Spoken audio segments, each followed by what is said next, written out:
I'm Nicos Livesey. I'm an animation director and I work with Blink Inc. and I'm mainly working in music videos and commercials.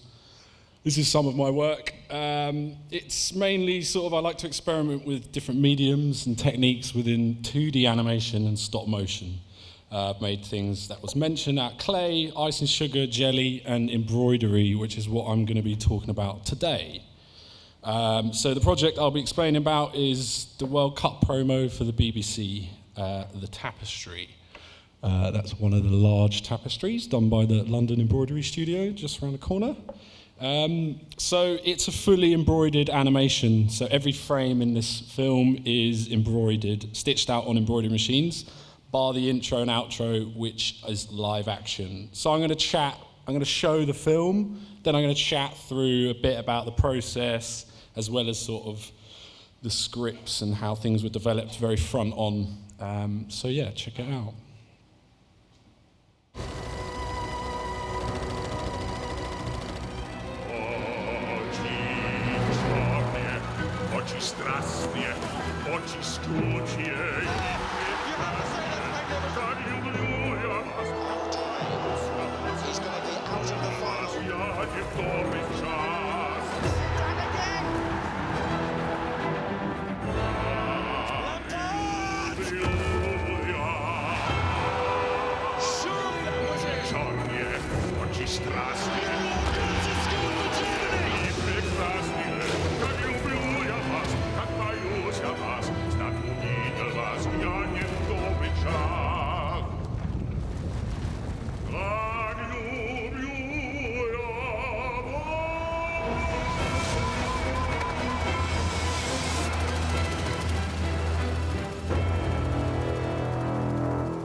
So, embroidered animation, where did that start? I guess that started for me about 4 years ago when I started experimenting with the technique. It was originally for a heavy metal band that I was in called Throne, and it was much more DIY and kind of working out the process than what the London Embroidery Studio managed to do for us.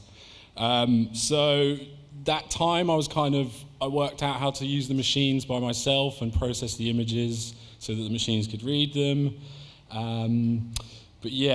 Basically the reason for embroidery for the band was, it was simple. It was tied into the music and the culture of heavy metal, and that is heavy metal embroidered band patches. What if that was animated? So that's what I did. I'll show you a little clip of that.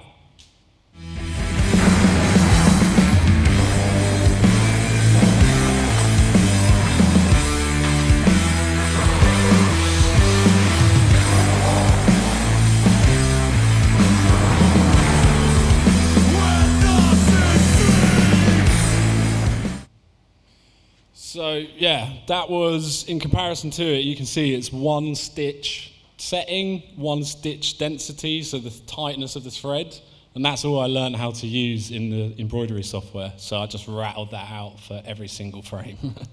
So the process within that is storyboard, animatic, design, which is the usual, and then animate, which is the usual sort of animation process.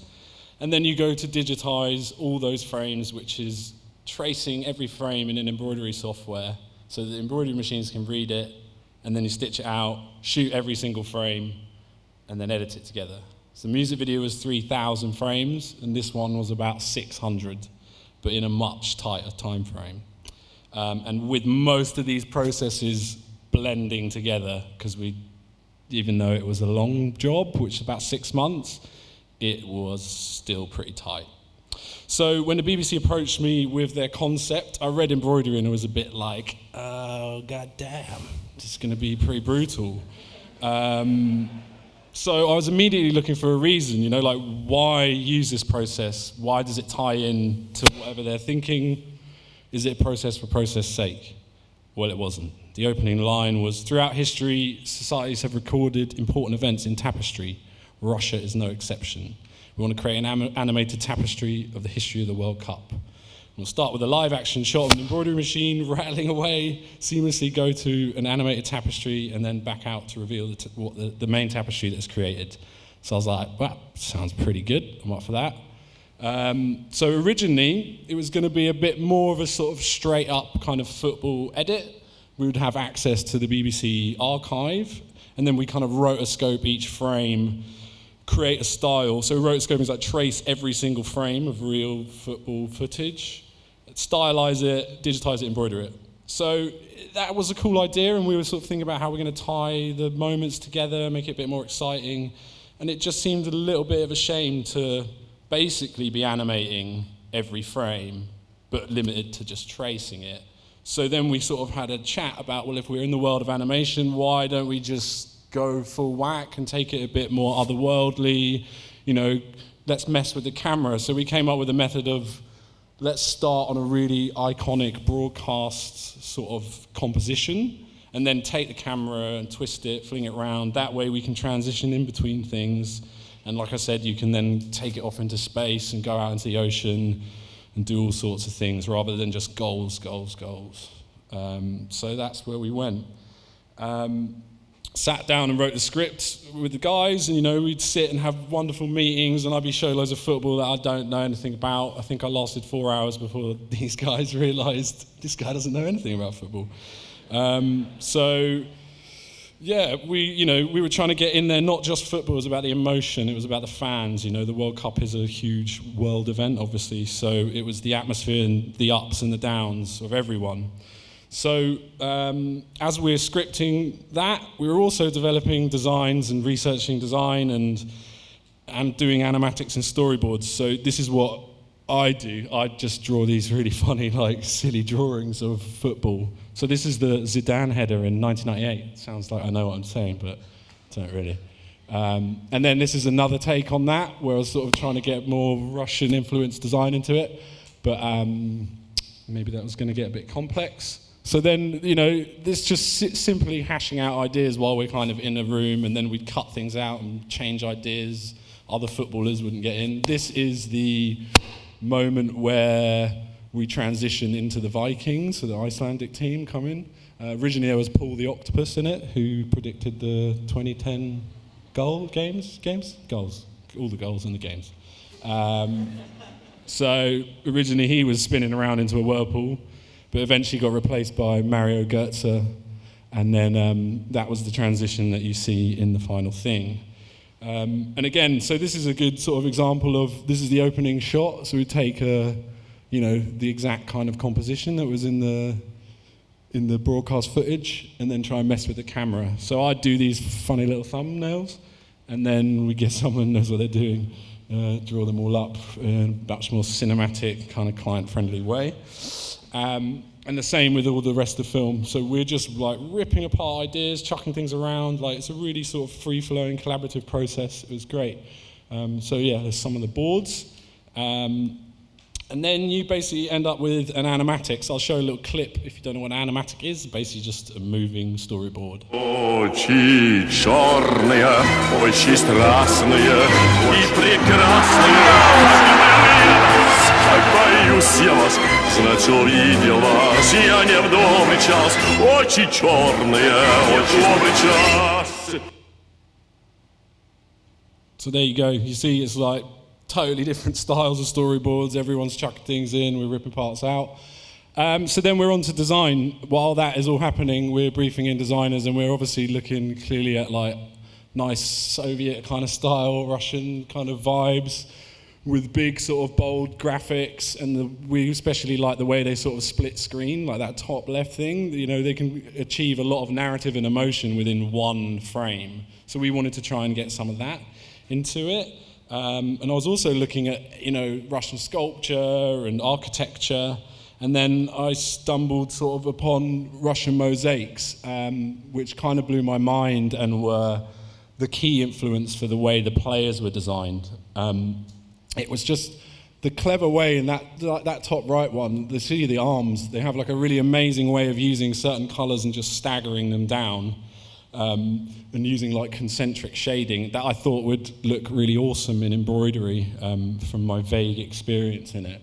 So that was kind of where we started off for the players. And then we went to design. So we had the amazing Dan Lambert. That's the first attempt on the left, which is like a bit more kind of statuesque. Then we're starting to get this nice concentric shading and the mosaic kind of vibes. And then he just started to nail it. So, you know, he just started rattling through and just nailing it and getting it really awesome. There was even Bird Camp didn't make it into the thing. It's a shame, isn't it? But that was actually one of my favourite illustrations. And then we had Rune Fisker come along, who's like a contemporary designer. I think he's had some stuff on It's Nice That. He's super awesome. And we wanted to infuse his style with the Russian kind of vibe. So then he's like, bang, check this out. So we put that on the background. And then, again, that Gaza guy, he was missed out, that little shot. I like that design. But so we got Rune checking out stuff, and then Dan and him are working together, and we're all chatting, and they're all working wirelessly, and it's all pretty mad. So then while that's happening, we're then starting to talk to the London Embroidery Studio, and we're like, right, the main problem that's going to arise is players' recognisability. You know, we need to make sure these guys look like who they are and people recognise they're not just sort of threaded blobs running around. So they start chucking us loads of tests, which are amazing, and we start stripping back designs, and we start kind of realising that we can't have certain details, and we're working with them, you know, saying, no, this looks better. They're suggesting things and using different threads and different densities, and just fucking insane. So basically the main problem when you're doing something like this is time. You know, you're just going to run out of time, and the best way to eliminate it in terms of embroidery is drop the frame rate of the film. So we were like trying to use as little frames as we could, be really clever. All the animators were amazing, and they were using like 2s, 3s, 4s. So there would be some frames that held for like 4 frames, which is, you know, it's mad. And basically the best way you can also scale down the time on the embroidery is to scale down the frame size. So we wanted to start at A3. We wanted to embroider everything at A3, get lots of detail, but then obviously that's going to take like so long to embroider everything at A3 size. So we're like, we'll go down to A5, which is what the music video I did was, and then that starts to get to the point where you're kind of like, yeah, we're just getting recognisable players here. But, you know, it means rather than taking like 7 hours to embroider one frame, you're like 3 hours, and you're like, oh, that's kind of doable. So that's how far we went down. And then we're at this stage, we're also sort of selecting colour palettes and threads and all like that. So then once we kind of felt we're at a good stage with the design and everything, we go to animation. So we worked with the line animation, and it was a mixture of 2D animation, so literal frame by frame, hand-drawn animation, composited kind of After Effects, motion graphics-y stuff for the background, a bit 3D at the end with the statues, that's all modelled in 3D, and then projected with the designs. That's me pointing. And then after you get that, then you get an animation entirely done in 2D. So the whole thing's finished in 2D, looks good as it is. So this is what that kind of looks like.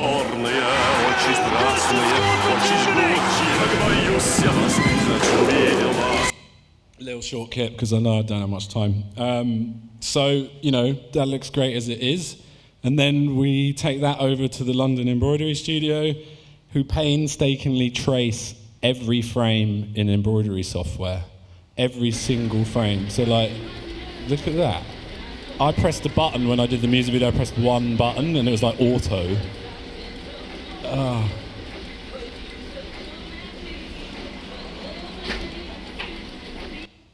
Oh God, they did such an insane job. And then at that stage, we were sort of, you know, we discussed a little bit about stitches and patterns and kind of the way we wanted things. And then we also, the main thing was tying each scene together. It was how, because we were sort of changing our color palettes, and the background material was the kind of basis, the major color, so that we could save time as well. And they started coming up with techniques of using applique and things like this, which saved a hell of a lot of time and actually looked even better. So then you're on to embroidering it. So I think they called in another machine, so they had 4 machines. And I think you get 6 frames on one big bed, 4 machines, and they're just rattling away for like, I think 24 hours a day. But they had 3 weeks to do all of it. So it's super tight. And then every single frame has to then be snipped, like these are all little jump stitches, so where the machine kind of skips over, when it's like swapping between shapes and colors, it will create a little stitch. So that has to pick every single one of these stitches out by hand and then iron it all. So that's going on. And then I'm then onto the machine designs, like this embroidery machine that we're going to shoot live action. Like, what the hell's that? Originally, it was going to be real. We'd go and find like a cool loom place, and we'd shoot it live, and we'd, in post, seamlessly go into it. But then it kind of didn't really work out like that. It didn't really kind of work out with the shoot and the way we'd want to go into it. So then we discussed sort of making our own machine. So it sort of started off like as like a weird kind of proper machine thing with maybe it's like a mandel type thing with big rollers and stuff. And then there was like a stage where I was looking at like crazy thread installations, and I thought, what if the tapestry was like weaving mid-air? Like it was just, and everyone's like, yeah, that's kind of cool. And then 2 weeks later, it's like, that's stupid. So we didn't. And then I stumbled across like Soviet bus stops really. And when I was looking at monuments, and this was basically it. I mean, this next one, check that. That is basically it. I saw that and was like, wow, that's amazing. Totally changed my thinking. And then we were looking at, how are we going to finish this thing? Is it sort of made out of stainless steel? Is it really high polished? Like, what do we kind of want this thing to look like? And the idea was like, well, this machine is kind of like in some mad basement somewhere, and every 4 years it wakes up and starts stitching out like stuff from the World Cup, and then it goes to sleep again. So we were looking at sort of nuclear power stations and things like that. And then you can see it starts to get influenced into my drawings. We still got these rollers and stuff. And then that like little squiggle thing, that's where it started to come together. That little squiggle with the circle above it. And then I started developing that more. Then I started to talk to Gordon Allen, our amazing art director. He sort of started sketching ideas. I model one up in really beautiful CG, and then he kind of tightens that up, and we're like, yeah, let's go for this. So that starts to get going. We take that to these guys, Freeform, who build the entire thing out of basically MDF, laser cut this machine, like control panel that we spent hours like trying to make and design, and they make this whole thing out of MDF and just completely texturize the whole thing with like fake concrete kind of paintwork, raw iron paintwork. Like, it's just MDF. It looks mad. And then we put it on set. This took about, I think it was like 10 hours or something just to put the threads on. So that was ridiculous, and the little nose drum sign. So yeah, then we got it on set and we shot that. A little close-up of the control panel. We had loads of Cyrillic text that said kind of like density and power and all to do with embroidery.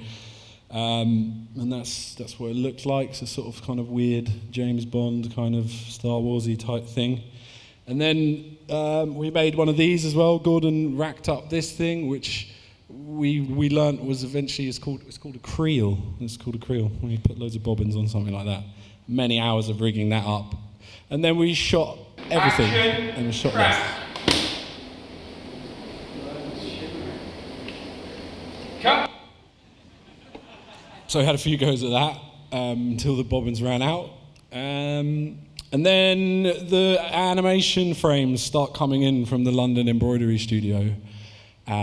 So we set up our rostrum camera, overhead camera, automated lighting rig, so we can, as the animator's taking a frame, the lighting is slowly changing and he doesn't have to concentrate on changing the lights. So this is wizard Andy Biddle working his rock magic.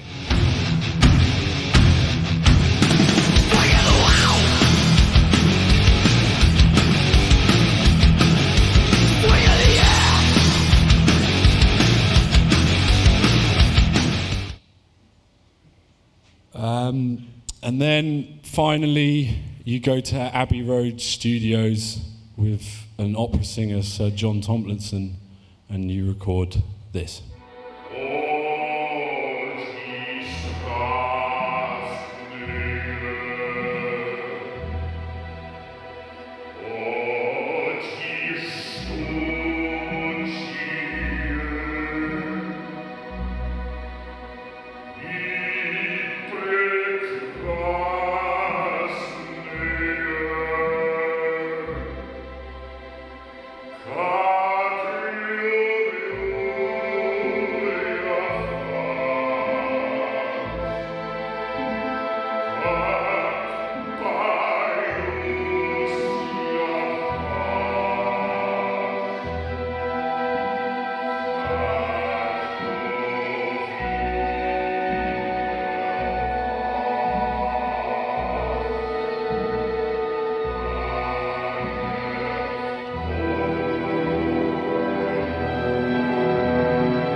And that's it. Thank you.